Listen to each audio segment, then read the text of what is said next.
បងប្អូនមើលណែខ្ញុំចម្លែកបងប្អូននៅស្គាល់អត់បងប្អូនដើរជួបប្រទេសឬខ្យងនឹងអត់បងប្អូនវ៉ាវខ្ញុំមិនដើរជួបប្រទេសទេខ្យងនេះចម្លែកជាងគេបងលើលោកមានតែមួយតែខ្យងនេះ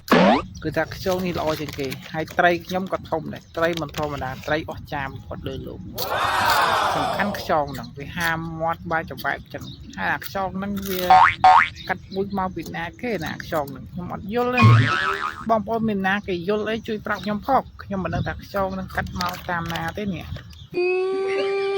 តោគេដឹងអស់ហើយត្រីនេះពិតជាចម្លែកខ្លាំងមែនតើវាមានជើងទៀតជើងវាលយកោះចាខ្លាំងណាស់របស់ខ្ញុំចម្លែករៀងផ្លែកបន្តិចបងប្អូនដឹងតែផ្លែកអីអត់ខ្ញុំក៏មិនដឹងផ្លែកទេតែមានជើងពេលមានជើងអត់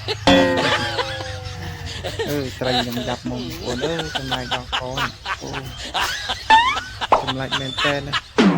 បងប្អូនជួយចិត្តត្រីចឹងអំពងនេះបានអងណាស់ត្រីនេះទៀតហ្មងអំពងមើលកប់ត្រីនេះតាពស់នេះជាយានជំនិះរបស់ខ្ញុំដែលល្អបំផុតសម្រាប់ខ្ញុំជាងគេយានជំនិះរបស់ខ្ញុំបងប្អូនអត់មានយានជំនិះអីទេមានតែពស់ហ្នឹងហើយយានជំនិះខ្ញុំ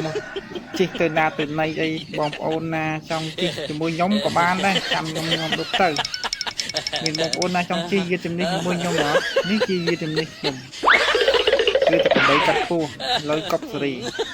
បងប្អូនចង់ជិះតាមផ្លូវចង់ទៅណាក៏បានដើរលេង24ម៉ោងក៏បានទៅណាក៏បានអូខេចាំទទួល24ម៉ោងបងប្អូនតោគេដឹងអស់ហើយកាន់តែចាស់ទៅទើបខ្ញុំដឹងថាជីវិតមួយនេះមិនបាច់សល់លុយច្រើនពេកទេសូមត្រឹមតែមិនមានភាពខ្វះខាត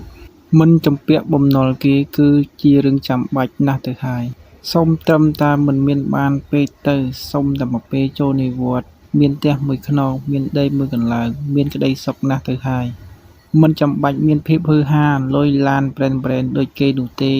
សូមតែជីវិតមួយនេះកុំមានសម្ពាធលើផ្លូវកាយនិងផ្លូវអារម្មណ៍គឺជាក្តីសុខបេះដូងរបស់យើងខ្លាំងណាស់ទៅហើយទៀតមួយទៀតបងអានឹងអត់ស្អាតđâyបងប្អូនខ្ញុំកំពុងញ៉ាំបបរឆ្ងាញ់ញ៉ាអូនដល់ឡាញខ្ញុំមក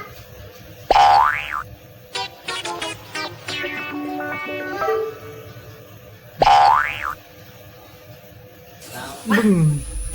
ធ្វើទៀតទៅនេះណាបាយូកប់សេរីហ្មង idol